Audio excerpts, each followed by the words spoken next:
Do you know who you're looking at right now? I'm You were looking looking at. at Mr. Giacometti, officially. Damn it! I was gonna go. I was gonna make the same joke. You beat me to it, you bastard.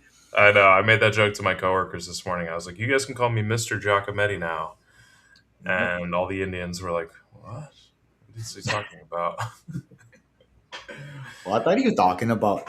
The good thing is, well, not a good thing, but a cool thing is his first time to married milk podcasting together. I agree. I don't count those other ones, even though I was technically married. The Yeah. marriage license was signed and did it in front of Jesus Christ and everything. But it's not real until you have a big wedding and you cut the cake and you take your shirt off on the dance floor. I want to talk about it all from Thursday to Saturday morning. And then I had a couple extra things happen after that, a little mini moon. But what a weekend, my friend. It was good to see you there, first of all. Yeah, it was good to see you too. Surprised to see you there. I'm just kidding. Obviously, you were there for your wedding. Man, I gotta tip my cap to Cynthia and even you for planning a beautiful wedding, man. Oh, That was a very well orchestrated, planned. Venue was beautiful, and I had so much fun. And it was so, by the way, so good to see the dudes from the bachelor party. I feel like the fact that I was at the bachelor party with you and your friends uh, made this wedding like 10 times better for me I'm personally. sure. My personal experience. It was I was a lot more looser.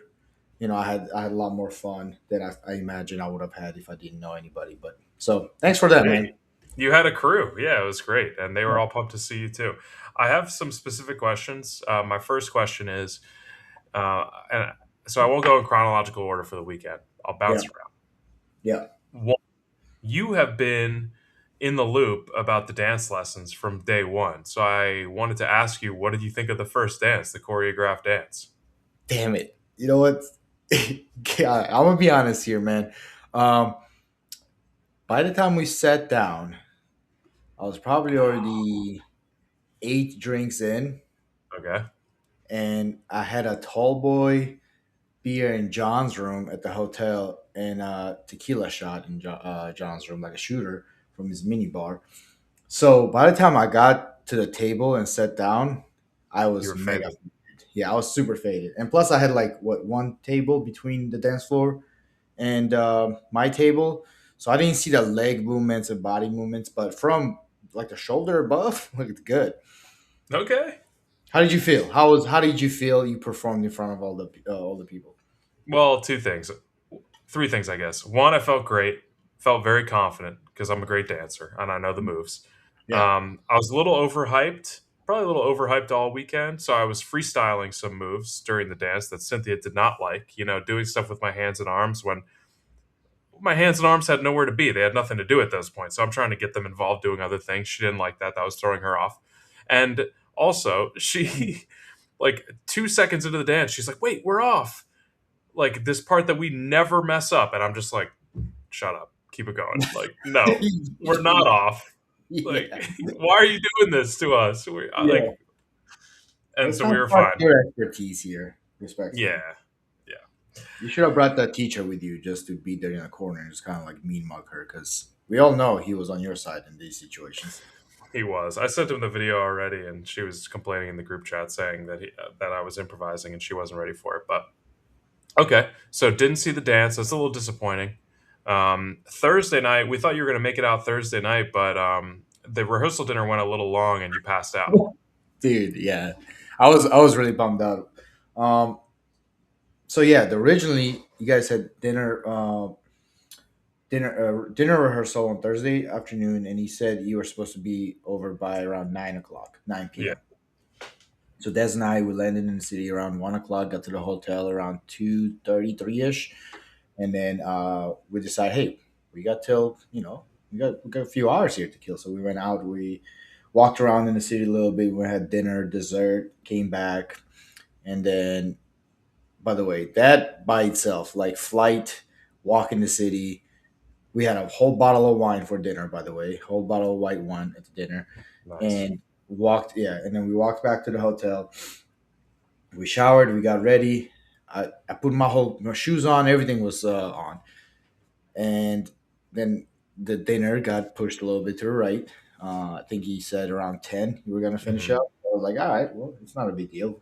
It's like 8:45 at the time, so I just laid back, just turned the TV on, scrolling TikToks, whatever. Next thing I know, is I wake up at 3 a.m. Both of us Ooh. are, well, Desiree's under the blanket. I'm literally on my back, arms crossed, shoes on, everything. I'll look over and I'm like, what time is it? Check the phone, No. missed calls, because my phone goes automatically do not disturb at 10:30. So missed calls, texts. Yeah, I seen your text. Night night, buddy.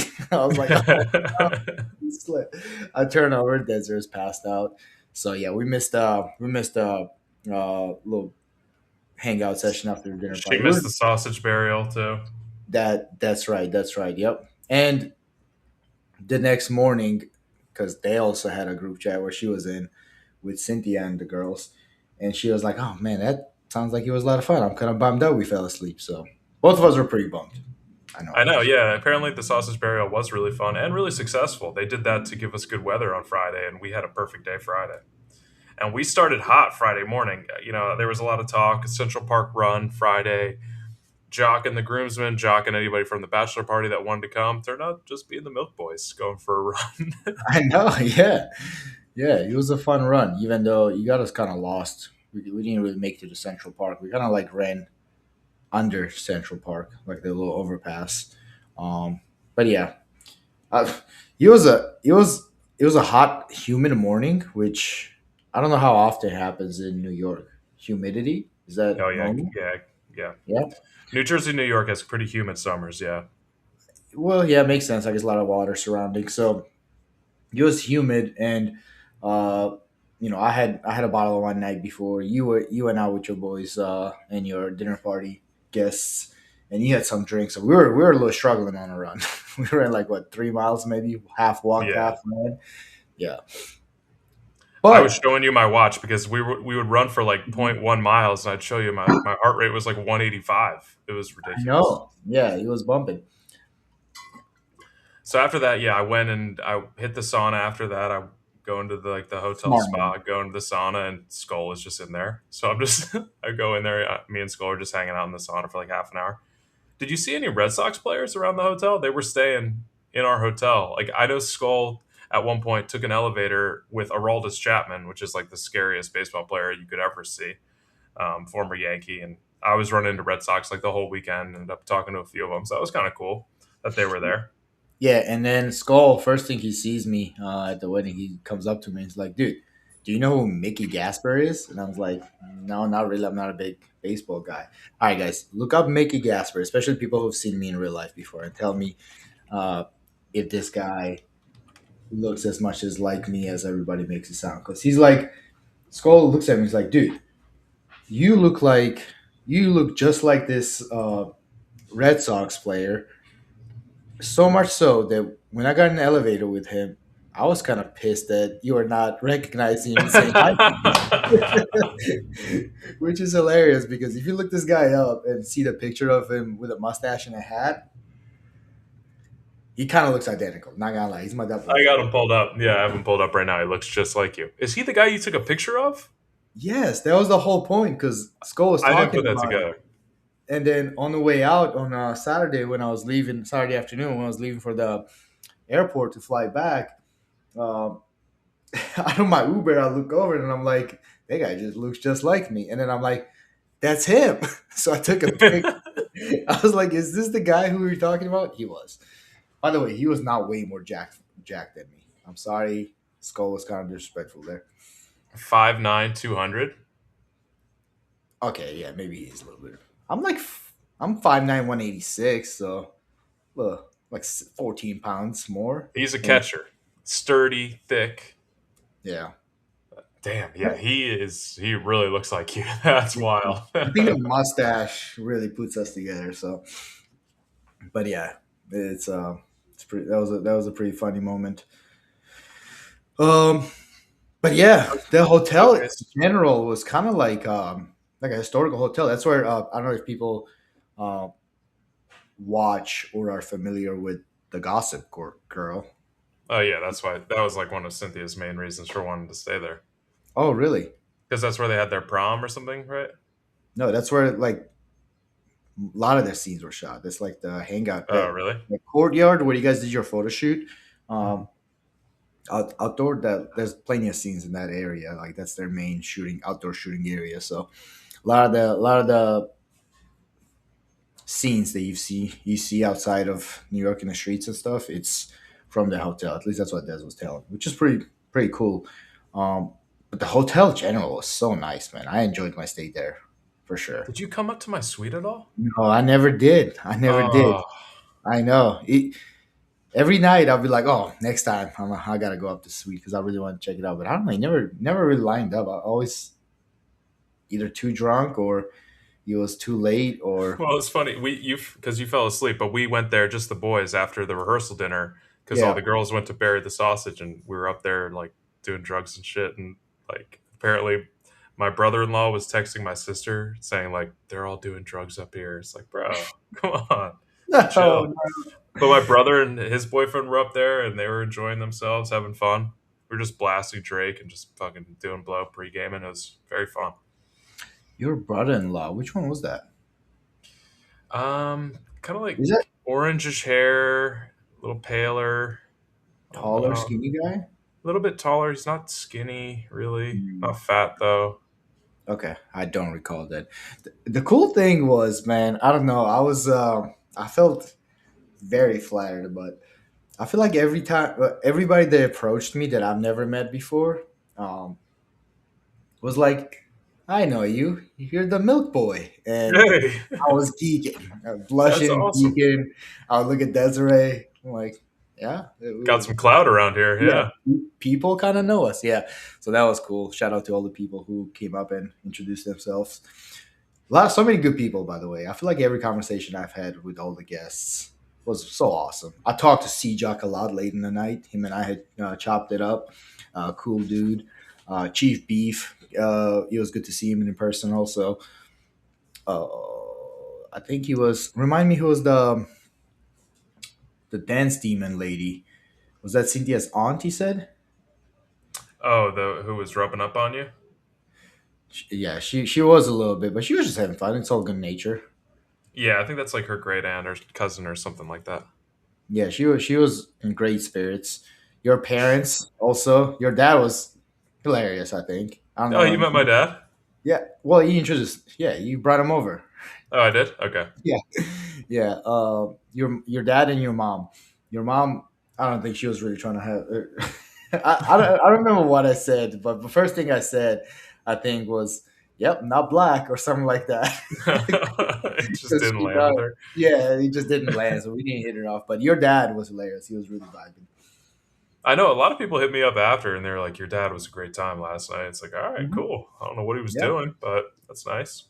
I know because you were telling me you guys were butting heads the night before. Oh, at the rehearsal dinner, yeah, we almost got into a big political debate, and all like Grant and Denoya and Galvin were like trying to diffuse, and I was like, "This is fun. I like this, guys. Let's do it. Let's have it out." And they were just like, "No, no one really wants to hear it." So I was like, "Okay, sure, that makes sense." Yeah, especially thinking back like Grant and Denoya at the hot tub when there was another huge political discussion we had. Mhm.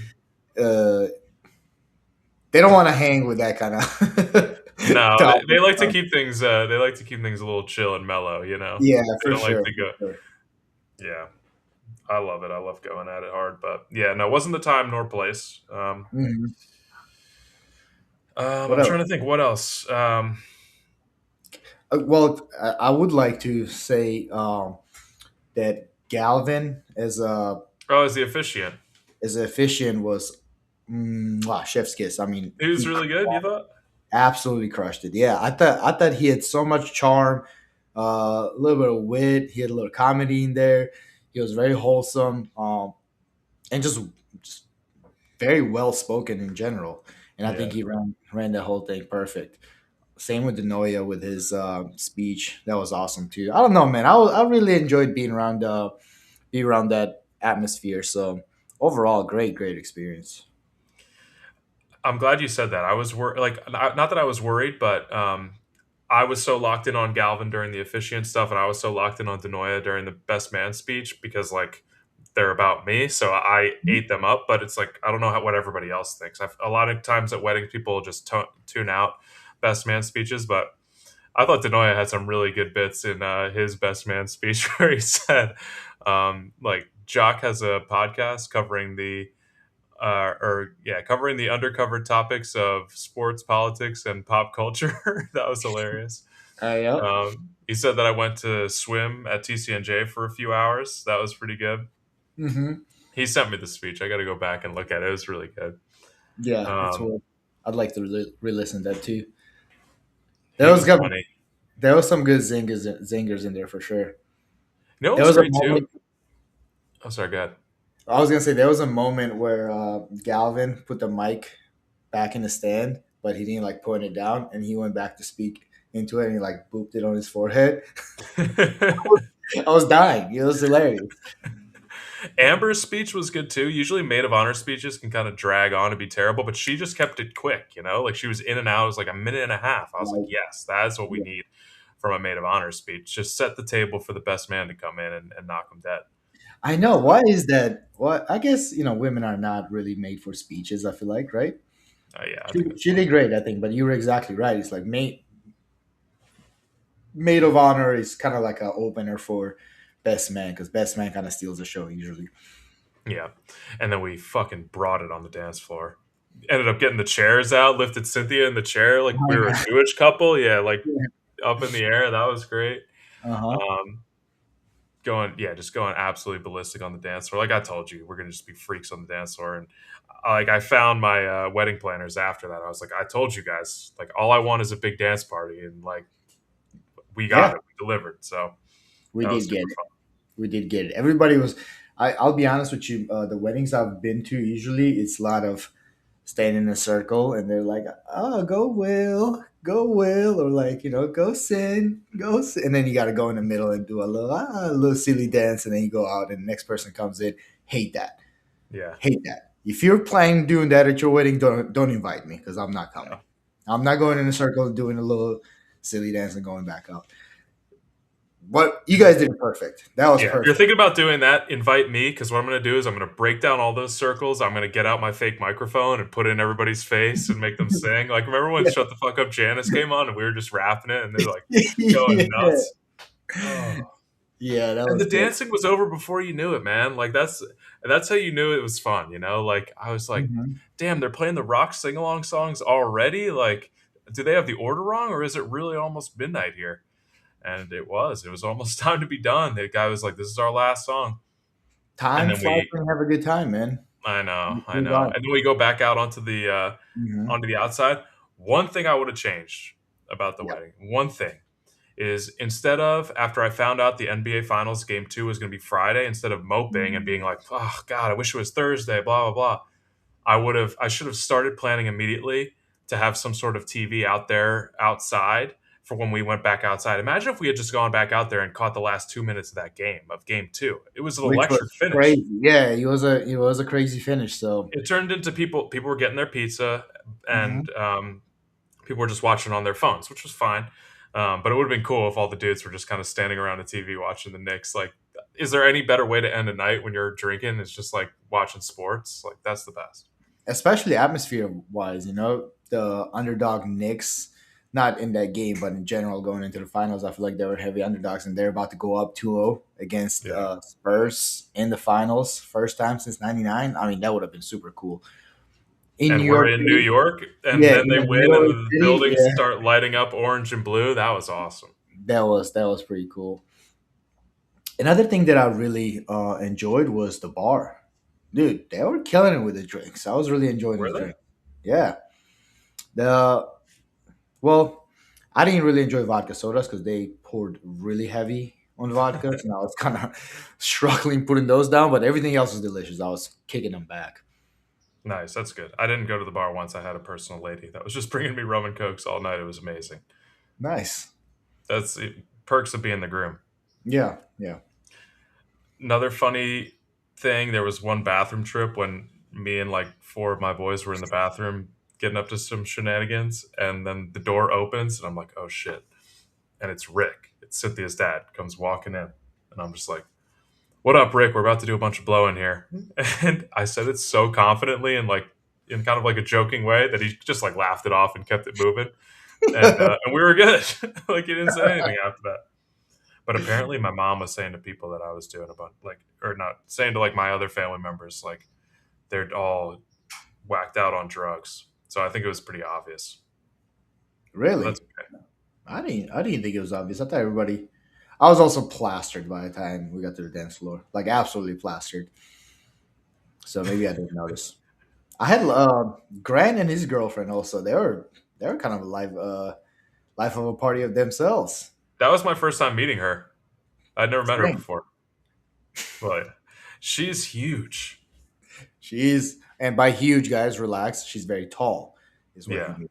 Yeah, And Grant is 6'4", 6'5", so like yeah. if they stick together, she did like track and field at Princeton, and he Hmm. obviously swam at Penn. So if they can stick together, they're gonna have some smart, athletic kids. I know. It would be cool. Yeah, she was super cool. She liked everything. He didn't even have to Um, settle for a blind or a deaf chick. I know. Yep, almost blind. She looks blind. Her eyes are closed a little bit. She's Asian, is what I'm getting at. Wow, I must have been more drunk than I thought I was. I had no idea she was Asian. Was she really I like know. super or mixed? Half, half. Yeah, I believe that. Half You were white. shitting on the sketch artist idea, but you got a sketch and you still own it, so you must have loved it. I know. Jokes on me. I was gonna frame it and put it in somewhere, but he ended up in Desiree's room, so or her little nook. What did she think of the whole wedding? I think she had fun. I know she had fun. She really enjoyed it. Good. Yeah. Iconic wedding, iconic venue, like the Spider-Man and John Wick scenes were going around. Everyone was showing those to each other. That Spider-Man scene when he drops MJ drops off off. Mary Jane. Yeah, Oh yeah, dude. All yeah, right. Yeah, that's pretty cool. Yeah. yeah. And then John Wick. I didn't know about the John Wick scene, like John Wick 3 or 4, until my brother was showing it to me this weekend. Yeah. Never seen those, but Oh, what do another highlight from the weekend. I met the boy Vukum, online watch dealer, TikTok watch guy, the guy who flips yeah. watches. I Yeah, went to you his told me watch about this store. one around. Yeah. Yeah, because I was picking up a had to pick up a fresh watch for the big day, but he didn't have the one I was looking for. But I was able to go in and see what's up and check out his store, so that was cool. 47th Street, like the Diamond District scene. I had never been there before. I was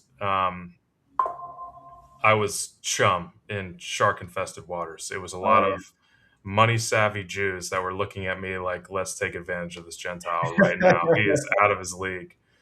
Um, I think I did okay on the deal. I don't know, but I wasn't ready to go in there and negotiate. I just tried a few places, and you know, Oh, he didn't even heckle or anything?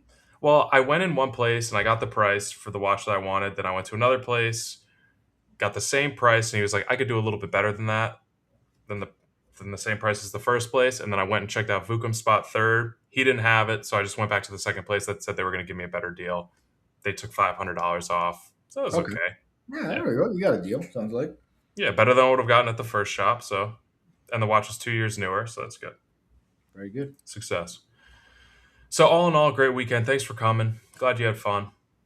I did. Thanks for inviting. No problem. Bye. What else we got? We've got Madden Super Bowl and NBA Finals Game 3. That's pretty much all we have on the docket today. Unless there's anything else percolating in your brain. Carmelo Anthony found guilty. Did you see that today? Oh, dude, yeah. I was just actually before I hopped on, was watching a bunch of people complaining about it. The biggest thing, while we on it, biggest thing that I don't understand, uh, or biggest gripe the Carmelo Anthony side has sounds like this, that oh, we're supposed to have jury's supposed to be his peers, but he wasn't.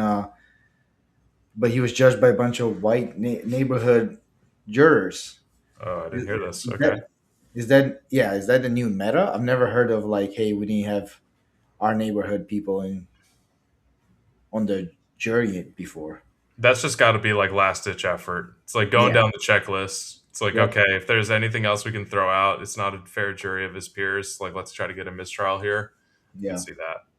Well, the problem is they raised $800,000 in a GoFundMe and they spent it on a fucking mansion and trips to Disney World, and he ended up with a public defendant. And No. public defender, yeah, Wow, dude. and he was not up to the Unfortunate. task. Maybe it was fortunate. I don't know because I clear. I mean, are we mad that he's gonna go to jail or Nope. prison? Not me. I mean, he killed a kid. Yeah, he brought a fucking knife to a track meet. I don't care if this kid shoves you 10 times. You can't stab him in the heart. Hey, come on. He was a cleat sharpener, whatever that is. The thing that's never existed ever, right? I've never. Is that not like? Is that a real thing, by the way? I saw that the defender tried to argue that since the stab wound was not as long as the blade of the knife, he clearly did not try to stab him all the way. He was just trying to give him a light stab. That was one of the arguments from the defense. Wild Yeah. stuff. Not surprised it did not hold up in court. No. Yeah, cleat sharpener not a thing. Why does everybody say cleat sharpener? Anyways, yeah. It is sad that essentially two young men are just, you know, their lives are essentially ruined. One's is over, one's is ruined, but you can't just be killing people and getting away with it. I don't see the sad side of it on the Carmelo Anthony side. I think it's just a good thing that he's off the streets. It's like, I think he should be executed, honestly, in Oh, public. We need uh, public executions. Bring him back. listen, I'd be on board with like death penalties without like. Here's the thing. While we speaking on death penalties, why do we put what is death? What does death row exist? Because I'm pretty sure that's like you're on there while you're going through the appeals process, slash, there's people in front of you, slash, People in front of you. I mean, that's a ridiculous reason. I understand the appeals process, and is there like appeals. unlimited appeals you can have? I think the highest you can go is Supreme Court, and then that's it, right? Yeah, that is the highest they can go. Okay, so I just asked, why do people stay on death row for so long? Due to the extensive mandatory appeals process designed to prevent the execution of innocent people. Seems like a good thing. Fair, right? New evidence and DNA testing, shortage of specialized counsel. Death penalty appeals are highly complex and require specialized attorneys. Yeah, see, because they're kind of waiting in line for these appeals. And system backlogs. The court frequently faces backlogs leading to long delays between hearings, motions, and scheduling of the final execution. Because you got to schedule that. You can't just take them out back and shoot them in the head, which I wish you could. I was gonna say, why not? Yeah. What scheduling issues? Like, what are we talking about? Just get it over with, right? The reason why not, and it's the boring answer, and it sucks to say, but it's probably the reason why I'm not as strongly pro death penalty as I should be, as a Team Red guy, is because they do still get it wrong from time to time. Yeah, The hit rate's not 100%, and if that is ever going to happen, that's almost a good argument against the death penalty. Like if yeah, one even person is killed right. prematurely, it's fucked. Yeah, that is true. That's unfortunately a fair counter argument. My thing is though, how many people go on a death row like on like annually? I wonder. Can't be that much, right? I don't know. Do you think it's in the hundreds or thousands? I don't think it's in a Fewer thousand. than 30 See what annually. I'm saying? Yeah. So like 30 cases a year we can't get through without. backlogging, so these people are in jail rotting for like decades. Like I get it if you're delayed for like 2 3 years to make sure your appeals process is, satisfied, and make sure 100% the guys that we're putting on death penalty are guilty. But sitting in a prison for 30 40 years trying to fucking, I mean, I feel like most of those guys are not even like the guys who hoping to appeal anything. They're just prolonging their life, right? They I guess are. living in a They're prison. like, and they're not paying for these appeals, right? These are Mhm. state sponsored appeals. Like, Right. um, so I used to think that the president should just like be able to say like rule unilaterally on like death penalty stuff. They're too busy for that too. I think Mhm. that you should nominate like a secretary of death. Like that should be one of your cabinet positions. And then they see a school shooting happen, they see something like this happen, they could step in and say, "Let's go, death penalty tomorrow, firing squad." On What's your choice of death penalty? Firing squad? if I'm watching, In general, like if you had to choose one, only one way to do it. definitely not electric chair, Yeah, definitely that's not lethal injection, the crucifixion. most. No. No, that's safe for Well, Jesus. I yeah, think I wouldn't mind seeing uh, hanging, hanging, right? hanging, yeah, Yeah, I was gonna hanging, say that's kind of the OG yeah. of executions, hanging, and then What about guillotine? oh yeah, guillotine. Too fast though. Hanging is True. perfect. Like, hey, this guy is clearly scum of the earth, the most, some of the most evil people that ever walked this earth. They're gonna choke to death, watching everybody watching. I think that's the most uh, perfect balance of brutality slash like, hey, we're not like seeing fucking heads roll and blood splurt everywhere. I would say for What about stoning? damn it, come on, let me get my fires. Let me Sorry, get sorry, my sorry. take. I was going for chomos. What's that? We do stoning. Chomos are child molesters. Oh, okay. That's For cool. chomos, we do stoning. Do we need to give child molesters such a cool nickname? I mean, Chomo, that's pretty sweet. Like, I want to be That's, a Chomo. that's what they call them in prison. I Really? didn't come up with it. Yeah, chomo. Chomo is a slang term primarily used in U.S. prison system as a derogatory label for a child molester or a sex offender. Are there any other two words that you could throw together that would also make sense for Chomo that would be kind of cool? Like Uh, Chowder Monster? Like you just love chowder? It's a Chomo. no. Stoning would be cool. Hanging would be great if they like sold tickets. Probably would. I mean, Oof. geez, they'd rival Madison Square Garden last night if it was limited tickets. And what if they handed out tomatoes? Like, what if you're like launching tomatoes at them while they're getting hung? That'd be fucking sick. Listen, I know it's all fun and games, but I still don't think we should glorify execution like that. I think everybody should still, like I don't think it should be celebrated publicly like that. I think it's something for yourself and then inside to keep it inside and be like, yes, fuck that guy.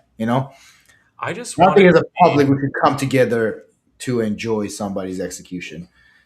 Again, I know that's a boring answer to you. I know. Well, I mean, look, it's in my blood. Have you ever been to fucking Rome? That's what they do. Like they would put criminals and slaves out, and people would watch them get. They'd either kill each other or get mauled to death by a lion. It's in our history. It's in our DNA.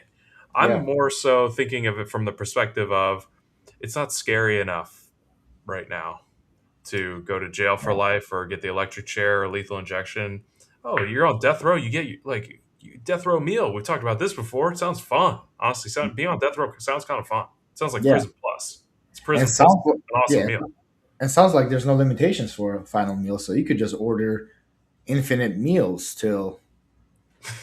I think they've probably heard that loophole before. Yeah, probably. Uh, you're right, though. You're right. Hanging. That. Yeah, you got. If we have to go with one, it would be hanging. And as a matter of fact, you don't even have to. Here's what you could do. You don't even have to wait one by one. You just like line them up like 10 at a time. You know We should that make a way, holiday of it. It should be one day a year. hanging day. Yeah. What day would it be? June 20th. Not in June. I'm kidding, people. I knew Relax. you were gonna say something in June. I wasn't sure if you were gonna go like Juneteenth or like June 1st. Uh, Not on World Milk Day. Not on June 1st. no, definitely not on that.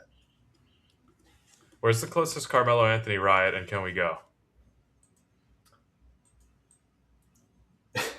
Are they riding? I mean, it's kind of the playbook. The next play, Danny would call them thugs, regardless of race. yeah, the riders. Yeah. No, actually, he would call them ghetto thugs, which is which was received very bad from Our brothers. Yeah. yes, It is a bit of a trigger word for black people because it's definitely attributed to black people more than any other race. Not to say it's exclusively them, but I can't get too upset with them when they play the race card when it comes to white people saying ghetto thugs. I just can't. And I'm as you know me. yeah, I get it. I get, and you're, and as you said, it's definitely it's like you don't call any kind of like Southern black people hillbillies, right? That's like clearly a white Yeah. insult. So I think I that's like the black version of hillbilly, like ghetto. So I do get why our friends were offended by it. But But Ryder, also at too the same tough. time, was Jonathan Cooper acting like a thug? Like, uh, I don't think that's what I would describe it. He was just acting like a belligerent partner, right? I mean, thug. What is the definition of a thug? the, the Google machine is getting its use today. This is great.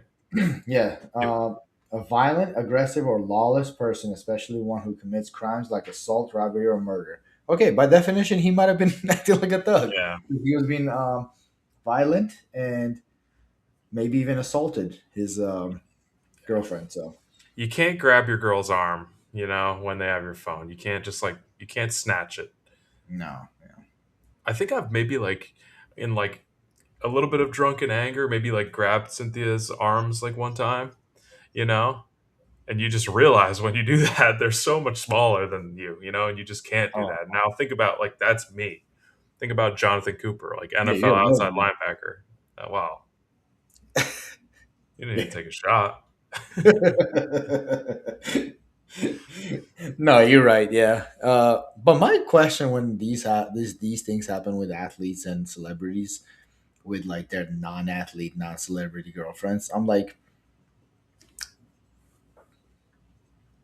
you're ruining your own bag, right? Low key. Which part? Like freaking out or cheating in the first place? No, no, no. Well, who was cheating? Is there cheating? Cooper. Oh, Cooper, yes. yeah, obviously. If Obviously, he's right, that defensive about his phone, yeah. right. But I'm saying like girls get into these domestic uh, conflicts, right? And then calling the cops, or the cops getting called, your goose egg or golden goose gets arrested. You're jeopardizing your bag. Oh, you're saying the girls are. Yeah.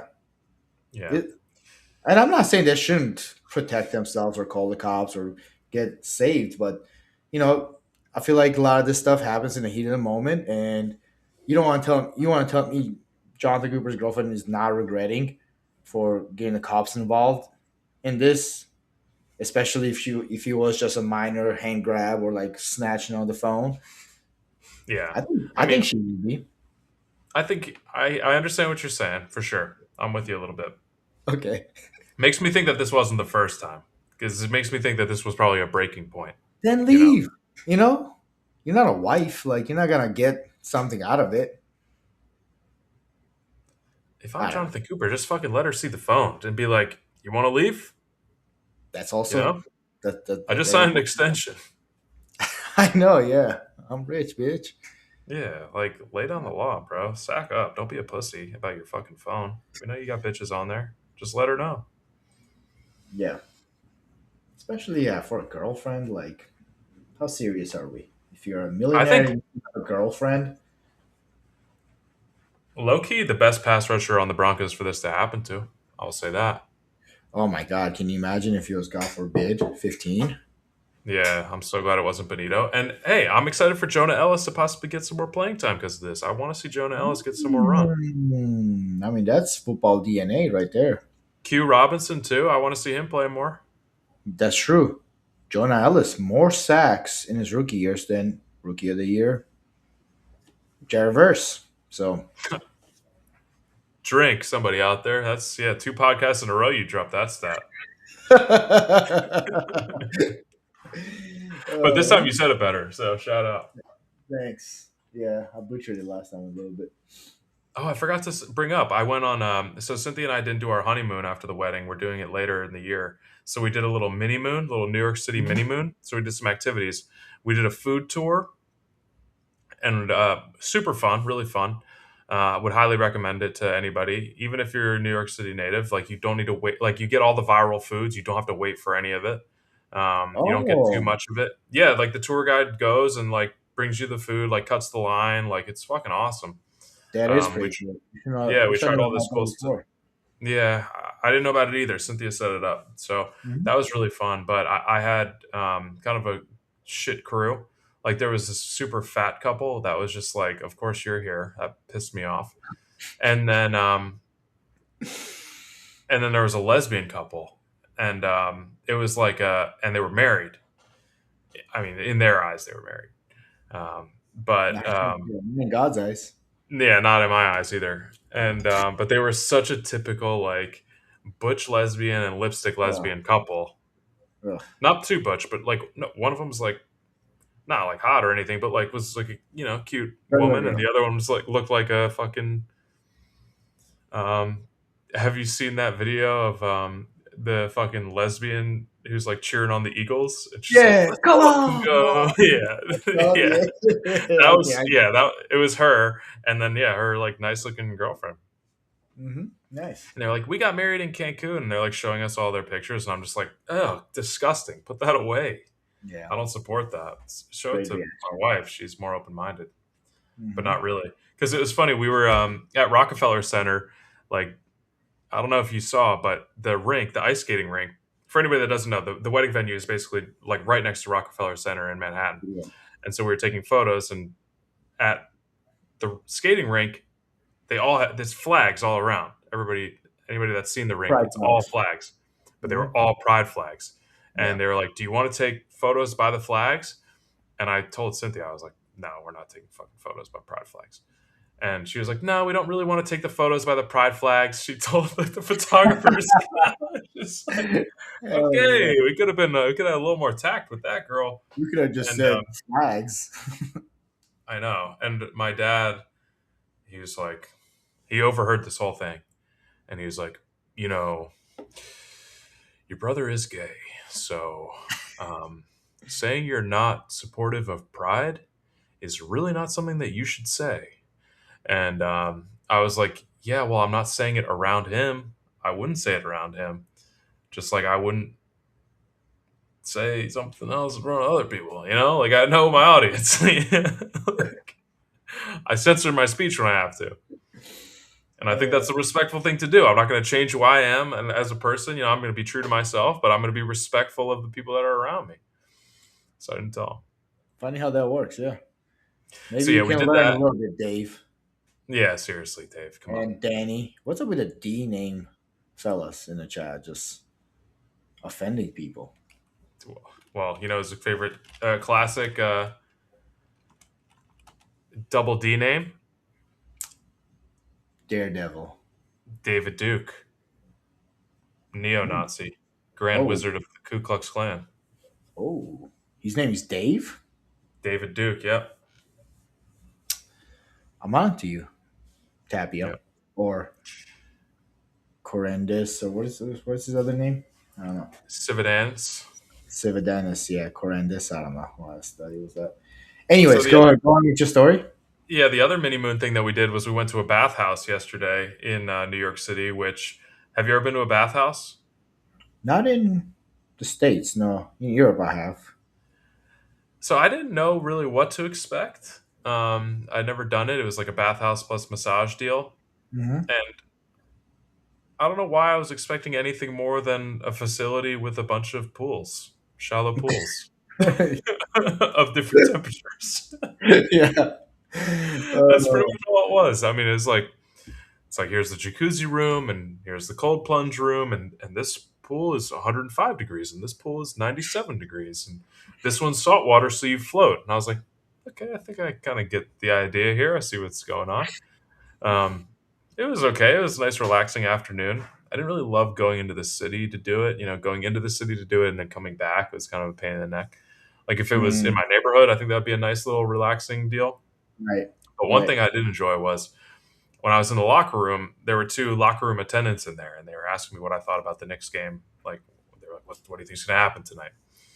And I really wish I could have been with them last night because I was telling them, I was like, the Knicks look awesome, but I think if there's anybody that's under pressure tonight, it's the Knicks. Like hottest ticket of all time, biggest NBA game. All these celebrities that are going to be at the Garden. The Knicks are up 2-0. Like there's Trump in almost the no house. pressure. The Trump in the house. There's almost no pressure on the Spurs. Like the Spurs, their backs are against the wall. They have to just come out and play. You know, whereas the Knicks is just like so much pressure. And I told them that I was like, I don't know. I think these lights are going to be pretty bright for the Knicks, and that's kind of how it started. I mean, the Spurs jumped all over them. The Knicks ended up getting back in the game and took the lead in the second quarter, and it was a great game. But so I don't really think that was like the main reason, but um, yeah, it was cool to just talk to those guys. It was cool to be in the city. I felt the fucking vibes yesterday. You could even feel the vibes going back, this past weekend. Like the city is fucking lit because of the Knicks. Like if people out there listen to like basketball podcasts and like people talking about the city right now, it's fucking charged up. It really is. And I think that the Knicks fans probably let their guard down a little bit and maybe forgot that they're the New York Knicks who haven't been successful really in like 50 years. I wonder if they're starting to get nervous because, you can't have a great collapse and a very sad loss without some things going right at first. Hmm. And That's would you true. be shocked if the Spurs ripped off three more wins or at least won it in seven? I wouldn't be. I wouldn't be either, man. I've seen it happen. I've seen it happen last playoffs when, or maybe it was two playoffs ago when Nuggets and Minnesota played. Minnesota Yeah. won two in Denver, and then Denver went in won two in Minnesota, and they won game six at home. So they won three straight, and then lost two after, or whatever the math is there. So yeah, as we just saw, away teams can definitely win back to back games on the road. So, and these are the two best teams in the league right now. Yeah. Home court advantage is weird, man. It's like it's not really a thing anymore. And I do think that there's something No, I about like really, there's a little bit more pressure to win when you're at home and it makes it harder. Like cuz you're expected to win. for sure, there has to be something. I also expected. I didn't see. I'm sure the crowd was very energized and into it. I didn't really watch it on a lot, like on volume because Steve and I were playing 2K as we're watching, but I thought he was gonna be super hostile over there, like super hostile. But Wemby's just not really. I don't think he cares. And this is just how it is with European players too. Jokic always says like, "Hey, like the crowd doesn't really bother me because Right. Even like the most lit Serbia." American crowd. Yeah. Yeah, because the European crowds, like the soccer fans, are a lot more passionate about sports in general and supporting their teams. So I think these guys are a little bit of they're a little numb to it, and it shows. Yeah. Well, at the beginning of the broadcast, Mike Breen said, like, I mean, and he is the Knicks announcer, so he calls every fucking Knicks game in the regular season and has done the NBA Finals a bunch. He said it's as charged up as it's ever been. But then you would get videos of people that were actually in the stadium saying, like, we can't have this corporate crowd again, but they're going to. I mean, that's kind of the Yeah, thing. too Um, expensive. Yeah. I hate the idea that like you got to be poor to be a real fan, and that you're not real if you can afford these seats. That's one point. But at the same time, there is a population of people that were at that game that don't give a fuck about the Knicks that just wanted to be there to be seen. Like fucking Michael Rubin, like the founder of Fanatics, walks Mm. in, takes his courtside seat like halfway through the second quarter. He's a Philadelphia guy, and like he, I saw actually a tweet today that he outbid Aiden Ross for that seat. Aiden Ross basically got a call from his agent or his manager and was like, "Yeah, the price is over $1 million now." So like you're competing with Robert Kraft and Michael Rubin. So Aiden Ross had to bow out. But I mean, those two, Kraft and Rubin, that's a Philly guy and a Boston guy. Yeah, weird, weird. I mean, New York games, you just want to see Spike Lee, Ben Stiller. Who else is the regular down there? Maybe in Timmy. He's been really awesome on the sidelines. He's clearly so passionate. Like you Tracy definitely Morgan, go. Larry David was there last night. There That's was one true. point it was fucking surreal, like because Chalamet and Spike Lee are on the side where you can see their backs. Like they are facing the same way that the broadcast is facing. Like they're looking out to the court the same way that we are. There was a play where there probably should have been a foul on Wemby. He was fouling Towns. And you just see like fucking Chalamet and Spike Lee pop up at the same time and they're yelling. And I'm just like, this is insane what I'm watching right now. This is just like, it's like the biggest basketball game ever. And I'm watching like the biggest stars that are just fucking yelling and like, it It's was awesome. so crazy. Yeah, it was so cool. I was like, I just like when I'm watching something and I know I'm watching something that's just different. And it was different. This whole finals has been different, man, because it's just like it's the biggest team that hasn't won in a long time versus the fucking biggest phenomenon in the sport. I hate to say it, but you can tell the vibes between like a OKC or Nuggets in the finals versus like Knicks and Yeah. like a big superstar like Wemby. Uh, it definitely brings different vibes. New Speaking York of, is losing their goodwill though. With I feel like maybe if you polled the country like 3 or 4 days ago and asked them who did you want to win, I think most people would be like, I want to see New York do it. You know, they're so in on this team. It's been so long. But these really, videos come out of them destroying Central Park, got these watch parties and chasing down these Spurs fans. Any goodwill that they've had is gone. yeah, yeah, that never turns out good. But I thought that most people were rooting for Spurs going into this. Really, I don't think so. No, I might be wrong. I don't have a pulse on it like you do. Speaking of cat though, I keep seeing them saying there's Hoodie Mello, there's Headband LeBron, and there's Pride Month Cat because he's been playing great. He's been playing great. I thought that was a funny one. That's good. Um, I didn't see that. yeah, is this gonna be because Cat's playing like he's the guy right now. I feel like he's playing better than what Jalen Brunson is. You think you don't think so? Jalen Nah, not Brunson he is hasn't scored a top five. point in the fourth quarter yet. Yeah, That's that's not. pretty damning. He's playing well, He's and like I've heard people have this conversation, and they liken it to the Steph Curry Andre Iguodala finals in 2015 when Iguodala won, and they were making a good point. It's like even if the numbers, if there's like a drop off in the numbers, and like the second guy is playing a little bit better, like you still do need to consider that. Like, let's say Cat wins Finals MVP. Like, everything that the Spurs are doing defensively is focused around Brunson. So if Cat is eating, it's because Brunson is taking the attention away. Like Andre Iguodala playing well is because the Cavs were focused on Steph Curry, like the fucking unanimous MVP. Like I think Andre Iguodala winning the Finals MVP was a disgrace. I I thought agree. that was biggest Mickey Mouse Finals MVP ever. I mean, and then it's not like he dominated offensively either. Like I think he like I don't want to say what I He was think he hitting like threes. He was hitting open threes. Like that's the thing. He was hitting open threes. That's where the whole final shot laser beam thing came from because that finals he was hitting open threes. 16 points a game though, 16, 5, and 4. Like that's nothing, right? That's a role player numbers.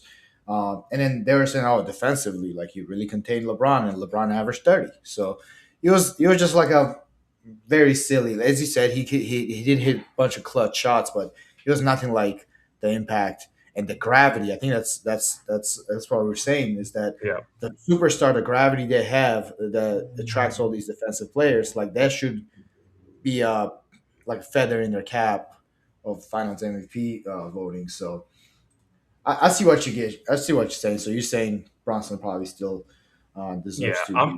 my main point is if you're going to take it away from the best player on the team and give it to the second best player on the team, it really needs to be such an overwhelming case. I don't want to hear because they averaged like three more points a game, and they guarded the best player. Like the Jalen Brown over Jason Tatum is another good one that comes to mind. Like, yeah, he might have had a better series statistically, but like, is anybody saying that Jalen Brown was more important to that team than Jason Tatum was? No. Jason Tatum guarded 1 through 5. He was their best rebounder, probably their best passer, and he scored a little bit less because he had to do everything. Yeah. No, I think that's a correct take. Unfortunately, even though I hate Jason Tatum, corny ass, and I I know. was I think he's corny too, but I also think Jalen Brown's pretty corny too. I mean, oh neither of them are like he's been on a drowning terrible. themselves in likability. Yeah. Yeah, he's been on a terrible. What was the thing that he said a couple of weeks back was so mad cringe. Well, he had his Twitch stream. Oh, he was taking shots at Stephen A. Smith. Oh yeah. Speaking of, Stephen A. Fired back at Trump today because Trump was talking about Stephen A. last night. Did you see Really? any of this back and forth? No. So basically, Stephen A. Smith said that if the Knicks lose, that it's Trump's fault because he brought too much attention to the game and all this stuff and changed the momentum of the series, which is just a great Stephen A. Smith take. I know. And Yeah, it was great. Trump basically responds back. Trump had a ton of great quotes because you don't get to hear Trump talk about sports that often, especially the NBA. So, one thing Trump said about the NBA is like, yeah, it's left wing, but it's entertaining, which I thought was, it's like that's kind of how we all feel about it. It's a little insufferably left wing, but we still love it. Yeah. And then about Stephen A, when they told him that Stephen A said that, he said, like you need to be high IQ to run for president, and I just don't think that he's there. Because I guess he's heard that Stephen A like wants to throw his hat into politics, and he kind of said that, and that's what set off Stephen A to respond today, saying like, "Oh, you don't think I'm high IQ? Like you were in the club in the box seat sleeping last night. I thought you called Joe Biden Sleepy Joe Biden. What should we call you? Blah blah blah. All this stuff." I'm paraphrasing badly, but I just love the back and forth. I like that Stephen A. is, hey, Stephen A. If you want to be president, it's a good start to, be in Trump's crosshairs. Like that's good that you're making that your new enemy. Like we've leveled up. It's not Skip Bayless anymore. It's not Jalen Brown. It's not LeBron. It's Stephen A. versus Trump. It's like LeVar Ball. You know, do you think you could beat Michael Jordan in 1-on-1? It's like, yeah, I do. But the bigger thing is, what are they talking about? They're talking about Michael Jordan versus LeVar Ball. It's like, yeah, Yeah. we're talking about Trump versus Stephen A. That's pretty damn good for Stephen A. No. Yeah. When you're in Stephen those A. combos. He's just great at taking opportunities of people talking about him and firing Yeah. back. He's great. And making himself the story. It's like, Yeah. I won't accept a He's a ring if pro. the Knicks win if Knicks win the finals, I won't accept a ring. That is so funny, dude. That is so funny. Yeah, so when Man. you come out, when you're Jalen Brown and you like are just taking shots at Stephen A, you just look like a fucking loser, in my opinion. Yeah, you do. You do. And he is. You're right. Celtics are just all a bunch of cringe squad. Yeah, I Except agree. Peyton Pritchard. He's good. He's pretty cool. I like their coach, honestly, too, Missoula. Missoula, yeah, he's like just autistic enough where you're like, he's kind of like a probably a cool hang, just like says just off the wall shit. That you Yeah. don't, yeah, yeah, How you're about right. that video that we were looking at today? The mom taking her son to get tested for autism, and he's just Dude. in the back, Down syndromed up. I don't think that's the lowest of the down you can get. I think. I know, yeah, he's extremely Down syndrome. And they comment, and then the caption says, I already know what to expect, but I was still disappointed to finally get diagnosed, officially diagnosed. Oh my god, what was the first comment that I sent you? Oh, it said, hold on, I want to say you. I don't want to fuck it up. People gotta see it. It's probably not as funny hearing about it, but essentially, it's a lady driving a car crying. Caption says, "I was expecting it, but still." broke me when I finally found out, and then finding out was the official diagnosis of her son being Oh, diagnosed with just autism. But the video also shows the kid, like a 15, maybe 16-year-old kid in the back with full Down syndrome. Like not even like flat face, tongue out, soft lip, soft voice. You know what I'm talking about? yeah, tongue out is crazy though. He's having a time of his life, by the way, in the bag, just playing with toys, looking out the window, and she's breaking down. And the first comment says, "Mate, I could have saved you the trip. Just text me next time." Oh, I was dying. So good. How do we get there? I don't know. Uh, Yeah, what were we talking about? I don't know. How do we get to Down syndrome? Whew. Talk about Missoula, autism. Oh yeah, autism. Yeah, that's right. Good call. All right, yeah. So that's the NBA Finals recap so far. Okay, I've seen this discourse going around a lot, so I'm curious to. Might as well talk about it, right?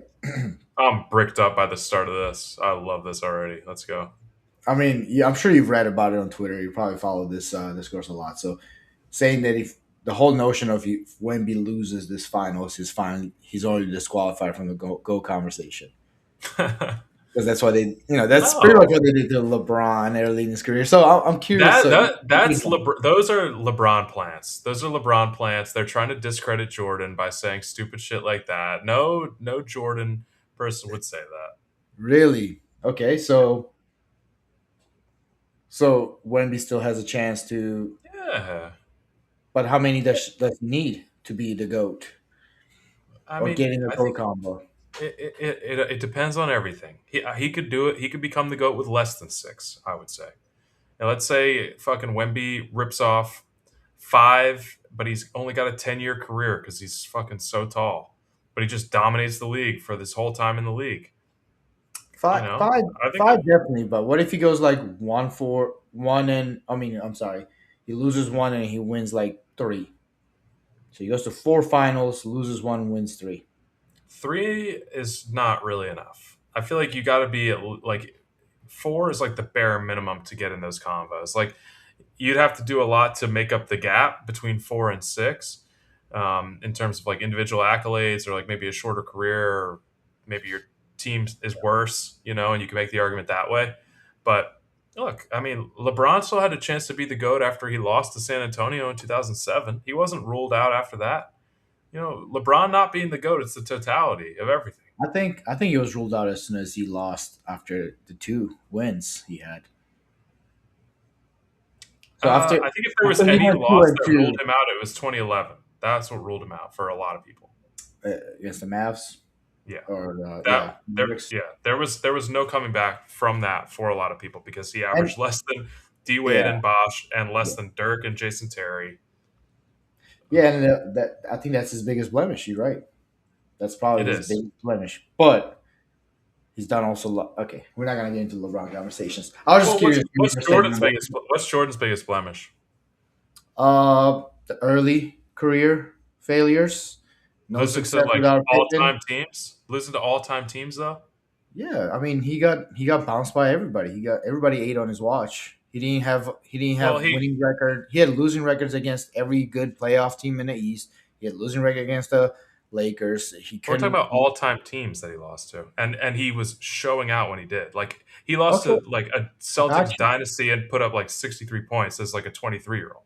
Okay, I got you. But so did LeBron lost the Golden State dynasty, and he averaged like 30, 10, and 10 in the finals with I know, and multiple people 50 and point people games. use well, people use those Golden State losses as they love those. They think it's incredible. Like I they think think yeah, those are that's pros what for I LeBron. thought. That's what I thought. I think he was almost.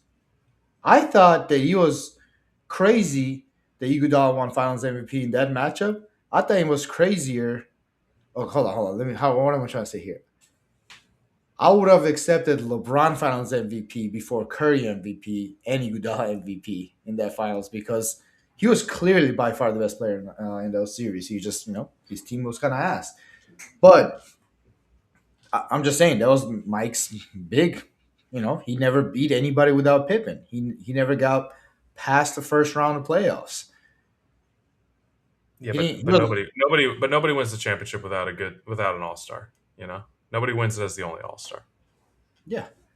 Well, So Dirk like did you it. can't. Well, he had what? Jason Kidd, I think. Yeah, He was an he had all Jason star. Kidd, and that was an awesome team. But I mean, Yeah. look, that's an awesome finals. But that's his only one ring. So I guess people have done it before. Um, but yeah, But if you compare like only like I said, that's why losing to Mavs was one that's gonna be the hardest to argue. Even though the Mavs, by the way, swept Kobe and the Lakers in the conference finals. no, Like they that were Mavs fucking team was awesome. special. Yeah, they were special. So it's not like they They were. were like this Knicks team, bro. Ah, hmm, Good team basketball, one amazing scorer kind of leading the way. Nobody really thought that they were going to be, the champion going into the playoffs, and they just kind of they got better every round. that's The, true. the difference between the Knicks is the Knicks didn't have the tough competition like round after round like the Mavericks did. Like that Western Conference gauntlet for the Mavs was very different from what the Knicks went through in the East. No, for sure.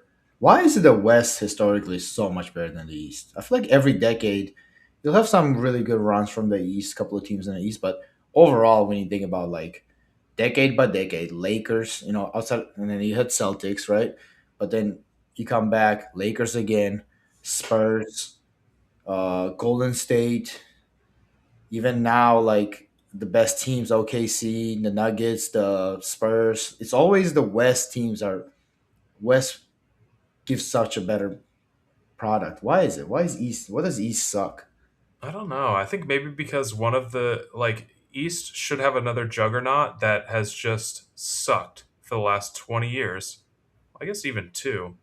I wasn't talking about the Knicks, but the Bulls have not been a factor in 25 years, and they're in the second biggest city in America, population wise. Like the Bulls should absolutely be like year in year out awesome team going after free agents, but they just aren't because they've got an owner that doesn't really care to spend. And then on the other side, you've got these Western Conference teams like the Oklahoma City Thunder and the San Antonio Spurs that are in small markets, but consistently punch above their weight class because they're so well run organizationally. Minnesota too. Minnesota too, and even like Houston too. Like there's a lot of these teams in the West that are not big markets that are really good. Whereas in the East, you're really big market or bust. You got to be Miami or Boston or Philly. Who even else is there in the East? Yeah, like Toronto got a Memphis. championship, I guess. Yeah. No, yeah. Okay, well, one more thing since we're talking about MJ and Wemby, by the way, is perfect. Goes into perfect this question. So Bill Simmons pod, did you listen to this one? Maybe I didn't. I never miss an episode except he had that tool Adam Friedland on his pod the other day, so I didn't listen to a lot of it. Why? Ask though. They were talking about would you rather have five Wembys or five Oh, MJs? Because I thought it was a fascinating discussion. Because on the surface, I was like, obviously five Wembys. Like, what are you gonna do against five Wembys? But then they were saying like how Wemby cannot play like 82 games. So you're gonna have a I bunch wouldn't think about of that. Wemby. I'm I'm thinking Well, it's about true. in a 7 game series. Even in a 7 game series, they're saying like MJ's gonna go at you, go at you, go at you, and then he's just gonna tire you out. I don't know. What do you think? I thought it was super obviously it was Wemby, and I was listening to these guys, and I was like, Bill said Wemby. no, yeah, Bill said Wemby, but everybody else was saying, "Are you crazy? Like it's obviously MJ." And they were making some good points. They were making compelling points. I forgot I all of know. them. I think there are good cases on both sides, because like you could probably make the argument that five MJs wouldn't let five Wembys bring the ball up the court. They just full court Exactly. press, but Wemby's so tall. Like, who's to say you can't just spread them all out and just do overhand passes up the court and just fucking dunk it every time? What is Michael Jordan going to do about that? Defensive player of the year, even though he was faked. I know. You expect him to get steals and jump. I mean, he had a vertical, right? Get a couple of steals. It's gonna be hard to guard MJ. Gun to my Even head. Wemby. gun to my head, I would take 5 Jordans if like my life is riding on this because he has absolute will to win and would probably figure it out somehow. Hmm. Um, and we even see it in these finals. It's hard for Wemby to create his own shot. Yeah. Like Michael Jordan can create his own shot, and if he can't get an open look, pass it to Michael Jordan. You know, Exactly. Yeah, yeah, exactly. so I probably have to go Um, MJ. wow. I think I'm gonna stick with Wemby just because size difference. But it was a fun one. I think 5 LeBrons would have a good shot against 5 Wembys too. Better shot, right? Probably. I think that's that. I don't think that's as close because LeBron is kind of It's really a. not fair though. Like Wemby's not even in his prime. Like that's the crazy part too. Like Wemby is probably like 3 or 4 years away from being his fully evolved self. I don't know. I'm afraid of that. Maybe I think you might be right If we're because only talking skill, if we're only talking skill, yeah, yeah. Even like the size, I think there's a chance that Wemby he's not gonna be like you know Boogie Cousins size, but I feel like there's a chance where I'm thinking of like when Giannis first came in the league, he was right? scrawny, and now he's like big, tall ball of muscle, right? There's a Yeah, chance where he puts on so much muscle that he's just like unstoppable, which would be crazy if he elevates his game even further or it becomes even harder to guard. But yeah, cool. that is a fun combo. I like that combo. Okay, the last thing that we had on the docket today was the All Madden Super Bowl. Speaking of finals losses, I had my first one the other day. I'm now 6-1 in Super Bowl. So shout out to our guy Christian. Let's give him a quick round of applause. Shout out to Christian winning his Super Congratulations. Bowl 10-9. And man, I think I've lost 5 playoff games going for 2 at the end of the game to try to win. I'm a defensive Which player, is and it just gets away from me every time. I make the same stupid mistake. which is so surprising because I feel like you have you're always very level-headed when you're watching somebody else make this mistake because I've always heard you say if you're the better player, you take the point and you go overtime. Yeah, And I feel I like lose my head. even though Christian was a very formidable opponent, he beat you straight up. He played great. He made great plays. I think even Christian would agree that overall, would consider you a better Madden player at this point. So the Mhm. fact that you went against your own ideology and philosophy on that one was very surprising. I know. It's just so Probably not. hard when you think that there's a chance I'm not going to get the ball back again. It's that's always just kind of ringing in my head. Like if I tie this, there's like 38 seconds left. There's a chance that this is the last time I touch the ball all season. Yeah, You know, so I got to make it count. And then I get the free. He goes offside, so I get the free extra yard that made me want to do it even more. He's good I at know. blocking Yeah, kicks, so that was kind of in the back of my head too. There are a lot of that's things true. working against me and making that decision. And then I've got and then the play happens, and then I've got fucking Logan and Einhorn in the chat saying hated that play call. It's like, hey, how about you win one Super Bowl before you fucking come in and critique? Like, God, that shit pissed me off so much. Okay, I'm so glad I won one. Well, you can critique me because you're my boy, but and I No, like those guys too. But just like, oh, yeah, you he just was lose the Super definitely. Bowl, and then I got to look at fucking 2 guys that have never won anything. Say like, yeah, that was fucking stupid. Like, fuck off. I don't think it was that. I think he was just. That's that's funny. I get it though. I think in a moment it's easier to sit on the sideline and act like you had the right decision. I had an I open think guy you. too, right at the snap. I just didn't throw it. Yeah, the tight end was like on a little flat route. Had probably a good chance if you put that ball out and low, but you never know with these knockouts, man. These days, I know. And like, you want to critique the play call? Like, I think I've been consistent on this. As long as we've been playing Madden together. Play calling is important, obviously, but you could pretty much make any play work against any defense if you press yeah, the right buttons at the right time. yeah, Like there's always a play to be made. yeah. It's very rare that you have absolutely no chance on a play. Um, So you can hate on the play call all you want. I'm happy for Christian at the end of the day. You know, I'll be honest. What I was really shocked about was the injury timeout right after that play that took away your third timeout. oh no, it wasn't an injury. I called a timeout. I needed to call it. Julian Sand had run for probably 40 yards on that last drive, and he threw a lollipop on the play before. Like he was very tired. I needed the extra timeout. Like I needed him to rest. Oh, I could have swore there was an injury timeout right after the 2 point attempt. Nah, I used it on the Oh, drive. okay. I must have been. Never mind that. I Yeah, just man. I think people get obsessed with saving three timeouts for the chance that they have to use them. On people. Uh, yeah, I know, and I have been before too. But I'd rather just make sure that I get it done on that drive than worry about the next drive that I don't even know is going to happen yet. You know, like there's a chance that it was 10-10 or 11-10, and then why do I need three timeouts? So No, you're right. There's definitely good logic. How does it feel though? Was it I don't know, maybe there's like a little bit of pressure off? Does it feel like that or you feel more no, disappointed they lost the Super Bowl in general or just the fact that now you have you know, a loss in a Super Bowl? the lot having a loss in the Super Bowl sucks, but no, like nobody cares about my undefeated Super Bowl record more than I do. You know, like nobody actually knows that except for me. Like that's just something that I care about, really. Um, I will say this, you know, it didn't like there was a time where a week 13 game loss, like a week 13 loss would I would wake up the next morning and it would be the first thing I thought about.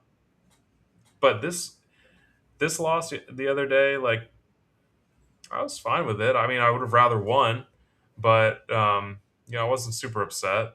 It helped that I lost to Christian, a guy I really like and was happy for. So it makes me think that you know one day I'm going to be okay not having the Madden League anymore if I can take these losses a little bit easier. That day is not today. We'll begrudgingly be playing season six, which I was one of the few votes that didn't want to play. Um, and then I'm going to be back for one more year, unless I fucking get Cynthia pregnant sooner than I expect to, because that's my out when I get a little It's a good out. wheelchair. It's a good out. Yep.